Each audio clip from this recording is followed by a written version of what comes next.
Hey guys, did you know you could earn 500 RMB in just 1 minute? Yes, you heard that right. Stick around because today I'm spilling the tea on the easiest way to earn quick cash here in China. Don't skip the video and watch it till the end. Let's dive right in. So here's the deal. I recently attended this amazing exhibition here in Hangzhou. It's buzzing with opportunities. What if I told you that just by showing up and participating for a minute, you can walk away with 500 RMB in your pocket? Sounds unreal, right? Let me break it down for you. This is how it works. Exhibitions like this are all about engaging with visitors. Companies and brands want feedback, quick surveys, or just participation in simple activities. And guess what? Many of them pay you just to show up. No skills required, no strings attached.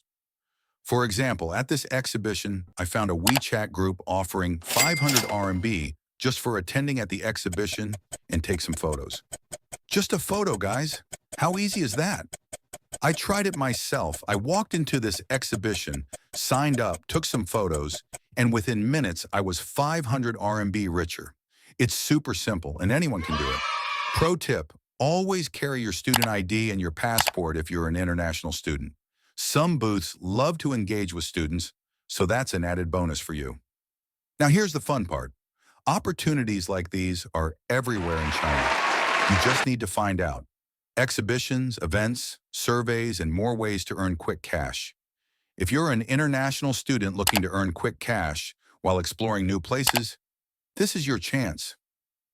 I'm planning to share more tips and hacks for making money in China as a student. If you're interested, drop a comment below. I'll make a video on all the easiest ways I've discovered. Let's build a community and help each other out. That's it for today's video.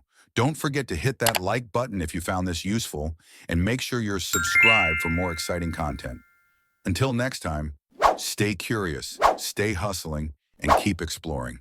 Bye.